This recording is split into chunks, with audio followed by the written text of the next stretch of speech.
Voting, the action of choosing someone or something in an election. It's supposed to be empowering, the thing that gives us a say in politics. And despite being one of the few countries with compulsory voting, we're kind of shit at politics. America's got big conventions, South Africa has fun dances, the Philippines have fun parades, we have a snag.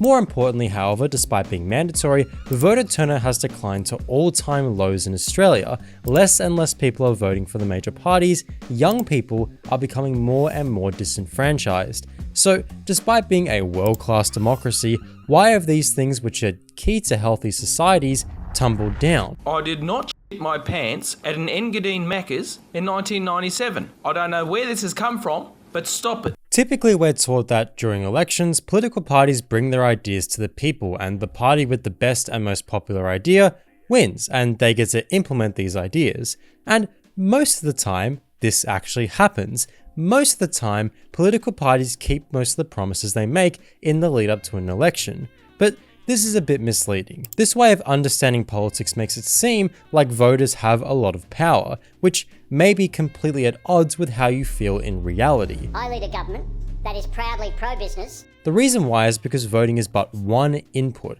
and one of the most easily manipulated inputs. Voters, you and I, we don't exist in a vacuum. We're not stupid, but we're shaped by our surroundings, the media we consume, the people we listen to, our lived experiences. No matter how much we tell ourselves that we're logical and we're reasonable, none of us truly 100% are.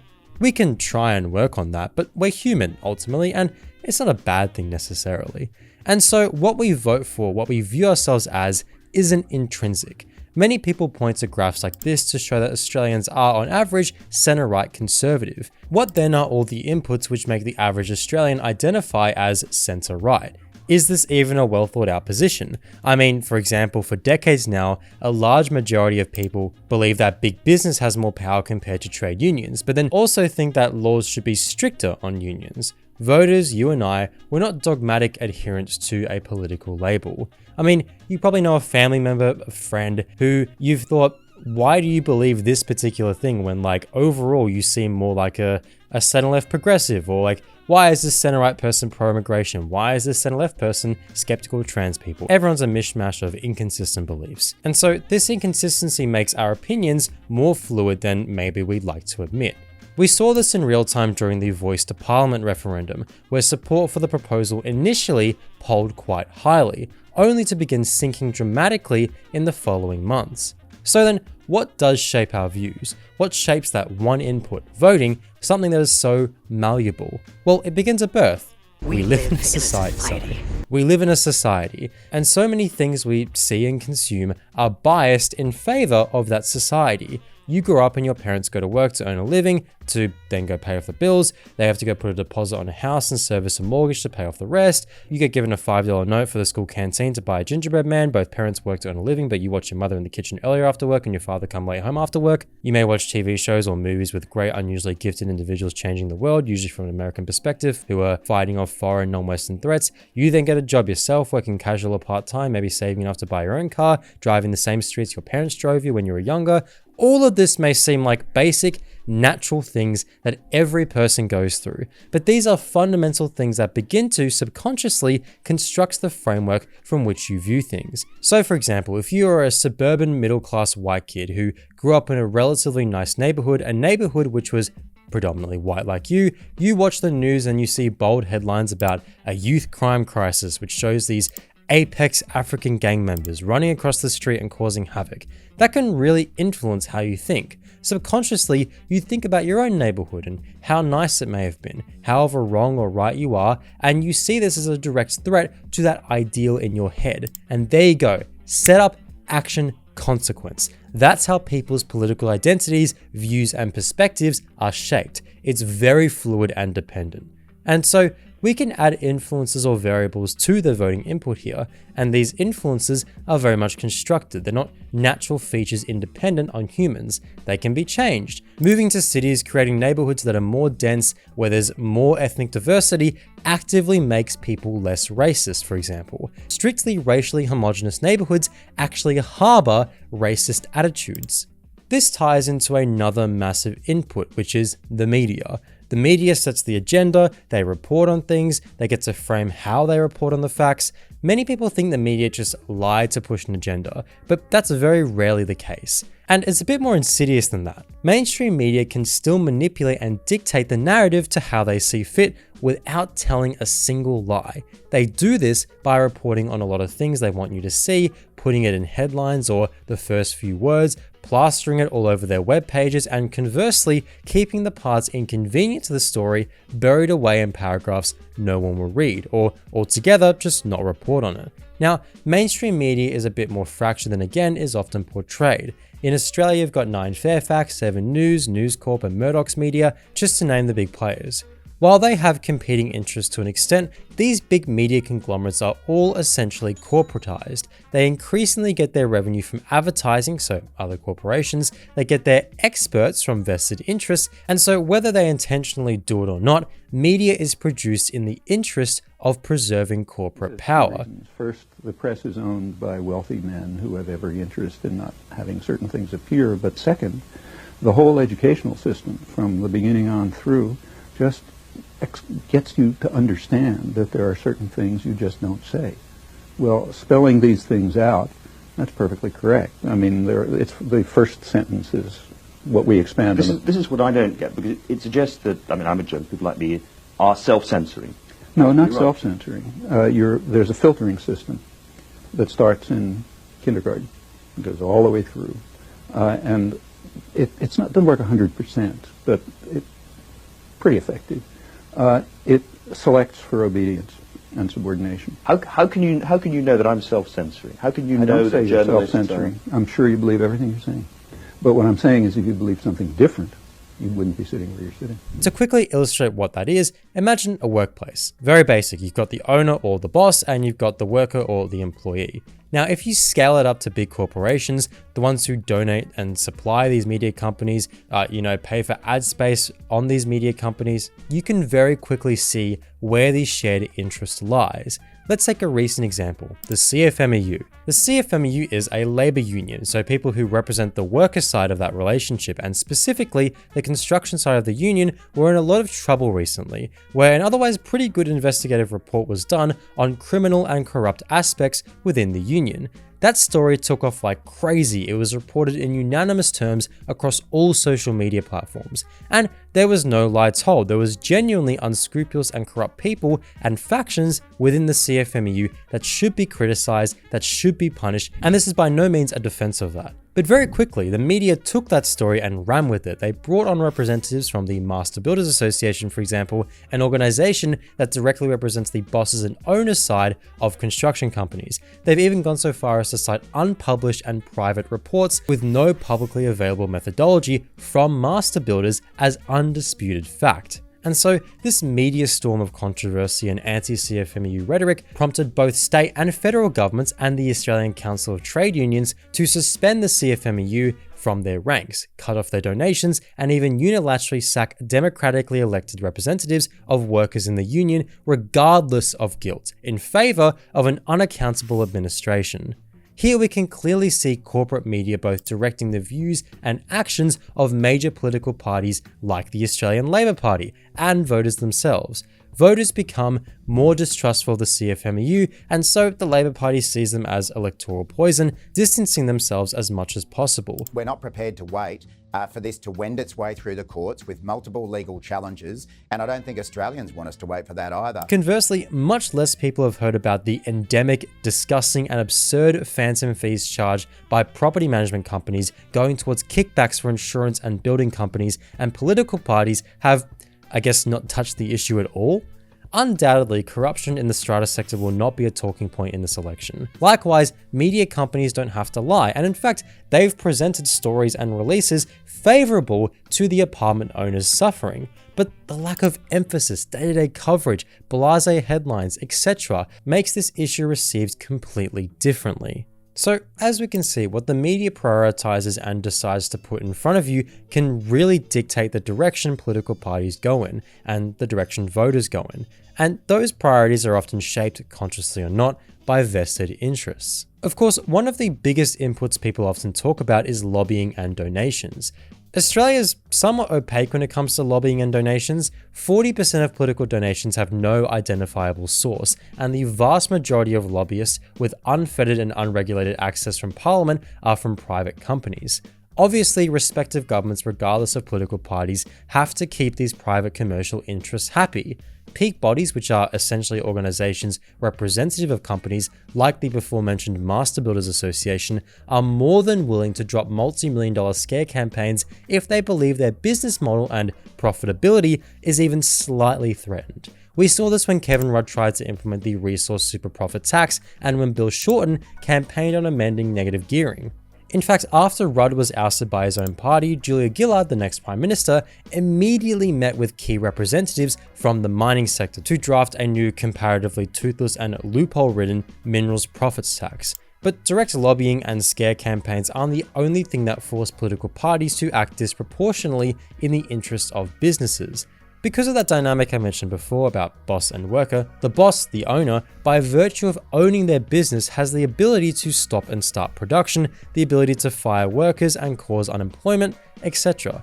They have way more bargaining power in this relationship. They are way more important in the interim between elections than voters, or the vast majority of voters who are workers. Political parties, our government, no matter how ambitious their leaders are, have to keep production and business going. They have to maintain the rate of profit. Society would collapse otherwise. It's a very insidious and intricate relationship.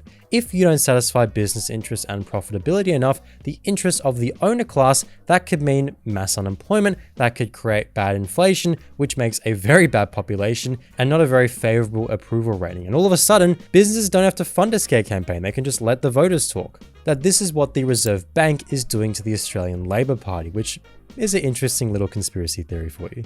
So governments to varying extents have to toe the line, and businesses, as seen in the previous two examples, are more than willing to up the ante even if a little bit is encroached on. Now, this input isn't ubiquitous. It's not as if every business in every sector has the exact same interests. These are just two examples, but the Labor Party, for example, is more intertwined with superannuation firms, and the Liberal Party is more intertwined with the mining sector, and we can see this play out in both of their behaviors. So that's the third input. It all looks pretty bleak from our perspective. It's kind of easy to default to supporting unscrupulous ideologies and parties. All of a sudden, even the thing that we're owed, voting, is highly influenced, molded, shaped by interests that aren't exactly aligned with us and against our will. You don't consent to be rationalized into thinking the way you do by mass media. This isn't something you choose. And there are more inputs and influences we can talk about, like literature or culture or whatever, but that's enough, I think, about how bad things are.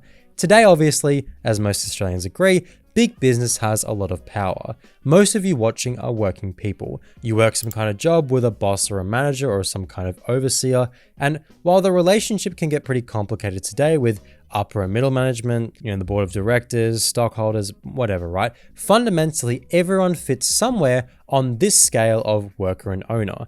And as we can see, owners have way more power and influence than workers. One way workers sought to change this in the past was to create unions, or basically where a bunch of workers got together, they'd unite, a union, and they'd get all together and say to the owner, hey, we want higher wages, better conditions, and more say in the workplace, otherwise we're out. This is called collective bargaining, and this proved effective as it's much harder to fire and replace all of the workers as opposed to just one unhappy one. So businesses often complied. Sometimes when businesses didn't meet the demand of workers or didn't come to the negotiating table, workers would walk off the job or strike until the demands were met. Striking was very disruptive as it meant the business couldn't produce and therefore couldn't make money, which if you were paying attention, you'd know that's not only something businesses are interested in, but also something governments are interested in. That's why so many political parties across the spectrum, from communist parties to social democratic parties to liberal parties to conservative parties, all across the spectrum harbor adversity and animosity towards unmitigated and unregulated strike action and have sought to subsequently regulate and tame it. It disrupts the order of things, it makes noise, it forces the hands of the rich and powerful, which is why so many of the good things we celebrate society for, from universal voting rights to universal healthcare to the 40-hour workweek, comparatively to before, to minimum wage, all of this stuff was won either by organized labor, unions, or grassroots collective movements which en masse withdrew necessary manpower from the economy.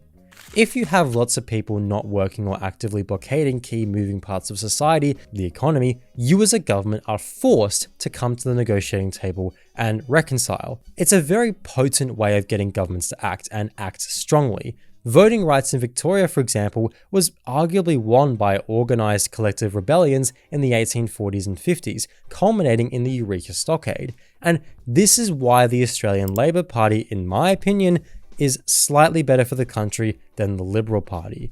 The key difference is the involvement of those worker organisations, unions. And I proudly thank the members of the mighty trade union movement. All of the big transformative stuff that have kind of made Australia a first world country, these came from reforms under the Labor Party. Some of the day-to-day, administration stuff you can disagree with, but it is undeniable that Labor has been a party of crisis. Labor has been a party of transformation. The Liberals are kind of seen as the party of management, which is why they're elected more often, and in times of crisis, in times when things need to get done, Labor is there. And so for me, the key difference there is the involvement of those direct worker organisations, unions. By the way, that doesn't mean that there isn't money and corruption and profits made and had in unions either. Unions have undergone their own transformation, which I'm highly critical of. But the fact remains that they're closer to how most of society feels compared to the top end of society. While union presence in the Labor Party has fallen significantly over the decades, and in fact, it was the Labor Party which arguably institutionalised and later legislated our incredibly strict anti-strike laws, the remaining union presence in the party has meant that, to some degree, its connection to average people has remained, and we can see this in certain policies like its childcare subsidy, its albeit minimal, increase to social housing funding, its electricity rebates, its changes to enterprise bargaining, etc, etc. I'll link it below, but I wrote an entire essay on what makes the Labor Party tick towards good, progressive change. But as I mentioned, even unions have been corrupted, arguably by over-bureaucratization and blindly trusting the Labor Party. I go more into it here, but it ultimately was within elements of the Labor Party and trade union movement leadership which helped neuter and marginalize union power in this country. Many of the corruption scandals ultimately come back to Labor Party factional politics, as the two are so intertwined. But just because the modern union is faltering and flailing around doesn't mean that there aren't lessons we can learn from its history. All of the things we spoke about that influence both your vote and political parties have been challenged before in this country. And they were only challenged when we built and constructed systems and structures and organizations and relationships which were outside of the current. Think of it like a child. The current society, the mother, provides us sustenance in the womb, and eventually we grow enough to leave the mother. We experience the world under the guise of the mother, like how our views and attitudes are shaped by our surroundings and environment. As we get older, we realize there's a world beyond our mother and home. We want to self-actualize, become independent, all of that stuff. We may even realize that some of the behaviors of our mother were actively harmful and hurt us in the process of our childhood, and so we change accordingly. Finally, our mother dies of old age as we outlive her, and we retain important skills and lessons she taught us, but nonetheless learn the lessons and change our ways to best suit our own separate life. So, unions. We should learn from the experience and struggle under the current society on how to make a new one. Now, that starts as local as getting a group chat with everyone in your workplace, getting to know them, becoming their friends, or at least becoming friends with the people who are well connected. The best thing you can do right now if you want to act on this is not to join a political party or whatever, but is to get you and your co-workers organized into a singular unit or organization. Establishing these relationships and connections is the first step towards organizing collectively in your workplace, which, if we want to move towards having a better society without oppressed and dominated people, we should start at the heart of society, the economy. The reason why elites and governments are so against your freedom to take strike action is because it disrupts production and therefore growth and profitability. Now, this sounds all a bit abstract and airy-fairy, so I'll give a concrete example of this happening. I made a whole video on it, but in Brisbane of all places, the railway unions in 1912, who were eventually joined by the rest of the Queensland Labour movement, called an indefinite strike. They basically put Brisbane and much of Queensland to a standstill. From this, they were able to literally take control of the city. They were the ones living in it, and for a few weeks, it worked. you had the Conservative Queensland government unable to challenge the authority of the much more participatory and engaged Brisbane Union government. You even had a glimmer of a new society pop up as some level of production and economic activity was allowed to happen, but only if the workers were properly represented and unionised. They even had their own currency and their own media through a newspaper. Now, as I argue in the video, there are numerous practical issues the Queensland unions ran into. As ambitious as the everyday workers clearly were, the leadership were career politicians and officials of the Australian Labor Party, a party that sought to govern and reform over the existing system, not change it completely and fundamentally from the bottom up. They wanted top-down change, whereas the union rank and file clearly wanted bottom-up change. And so the actions of the leadership contradicted that initial upsurge during the strike. The unions also failed to properly account for supplies and manpower, particularly when the Conservative government began to send in essentially paramilitaries into the city to break up the strike. Finally, the union was isolated. Its peers in Melbourne and Sydney, for example, endorsed their action in the news, but refused to engage in similar supportive action in solidarity. Likewise, the then federal Labor government refused to give any kind of support or aid.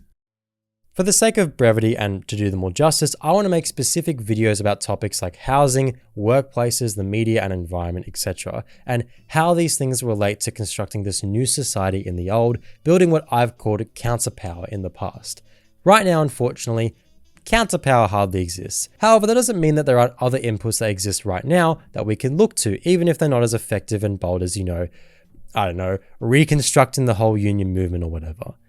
So to relate this back to the election, if you're a Labor member, I genuinely believe that voting 1 Socialist, 2 Greens and 3 Labor is in your best interest. You may hate the Greens, you may hate their antics, fine, whatever, I'm not a big fan either sometimes. A common justification as to why you should support Labor as a disillusioned lefty is because they're better than nothing. And that's true, they're better than nothing. By that logic, you should prioritise getting Greens into Parliament because the amendments and additions to Labor Party policy have been almost always completely positive ones. It's very weird to see Labor voters tear into Greens winning an extra $1 billion of social housing investment during the Housing Australia Future Fund debacle after tirelessly justifying legislation which would see that amount spent in 2 years. I guess the Greens are twice better than nothing? How about the amendments to the safeguard mechanism, the right to disconnect? That's something Julian Hills talked about without crediting the Greens. So clearly the Greens, despite the media shitstorm and rhetoric and antics, actually positively contribute to Labor Party governance. And we saw this when Julia Gillard entered the minority government with the Greens and the Independents. She was Australia's most productive Prime Minister in our history. Now, getting a socialist into power would not only add progressive pressures on the Labor Party, but also on the Greens, which, the more the merrier. I want to emphasize though how marginal all of this is. These are all, while positive, tweaks and small changes to a system. And ultimately, the continued existence of that system erodes the already limited power and influence we regular people have. I don't think that the type of transformative change that we need to see in our society can be achieved by political parties that seek to just govern and reform. There needs to be a construction of counterpower, directly informed and moved by those who build it, i.e. you and me. And only then can we hope to create a better world. Until then, you can head to the polling booth, I guess, and just put the libs last for fuck's sake.